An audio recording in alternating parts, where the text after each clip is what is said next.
Bonjour à tous, je suis avec Anaïs. Il était une fougasse. Magnifique. Ah, salut. Salut. Ça va? Ouais, ça va très bien et toi? Super, génial. Peut-être tu peux nous présenter ce que tu fais? Oui, donc moi je suis associée fondatrice et avec mon mari et un associé, on a donc racheté 4 boulangeries sur Aigues-Mortes. Aigues-Mortes, belle ville. Oui. Je sais pas si vous ville connaissez. Fortifiée. 4 boulangeries, pourquoi? Simplement parce que mon mari est boulanger, on souhaitait entreprendre, mais on cherchait un projet qui avait une histoire. Et par hasard, on est tombé donc sur ces boulangeries qui étaient à ce moment-là en fait à la vente. Et on s'est dit, tiens, pourquoi pas passer le cap, reprendre ces boulangeries, les moderniser un petit peu, apporter un peu de dynamisme sur la communication, un peu de modernisme dans les produits, et surtout participer en fait à la vie locale et conserver aussi tous ces commerces de proximité. Dis-moi, la fougasse, c'est une histoire? La fougasse, c'est une histoire, oui. Ouais. C'est quoi son histoire, la fougasse? La fougasse d'Aigues-Mortes, donc chez nous, elle existe depuis 1911 dans la boulangerie la plus ancienne d'Aigues-Mortes qui se situe dans les Remparts.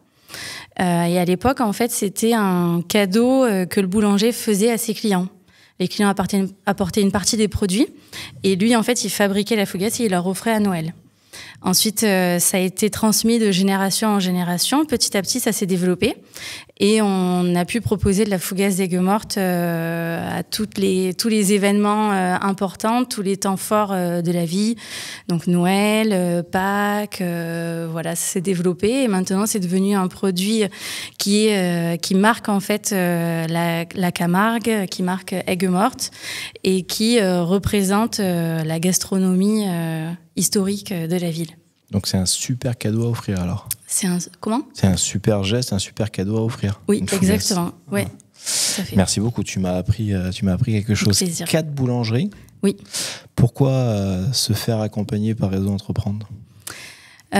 Pourquoi se faire accompagner? Simplement parce que c'est notre premier en fait projet d'entrepreneuriat et que 4 boulangeries, ça représente 4 boutiques, ça représente 4 fois plus de personnel, ça représente 4 fois plus de production, de l'organisation, de la logistique, et on avait besoin d'être accompagnés, notamment sur la partie recrutement, suivi RH, droit social, etc.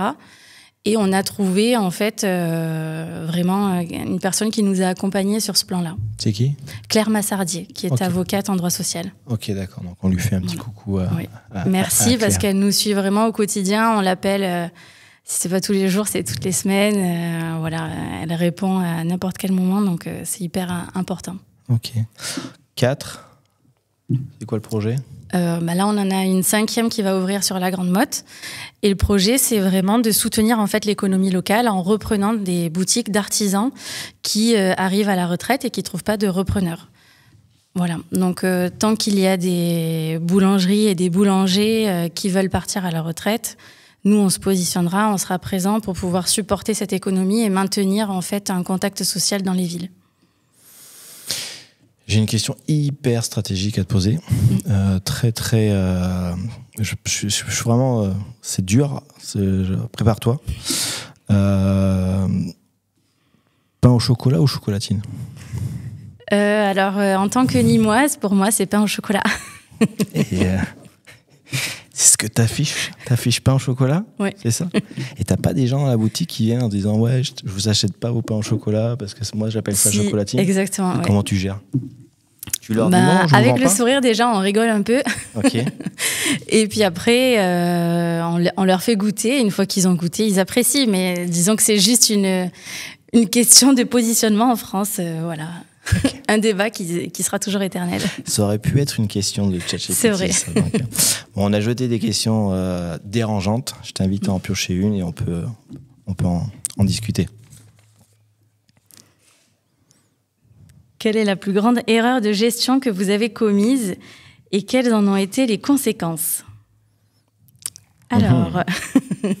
Pas facile, mais non, c'est pas facile. Tiens, parce que même pour moi, elle me fait réfléchir. C'est pas facile d'en choisir une parmi toutes celles qu'on a faites. Ok. Je dirais que comme tous les entrepreneurs qui se lancent et qui débutent, en tout cas pour nous, on est vraiment nouveaux.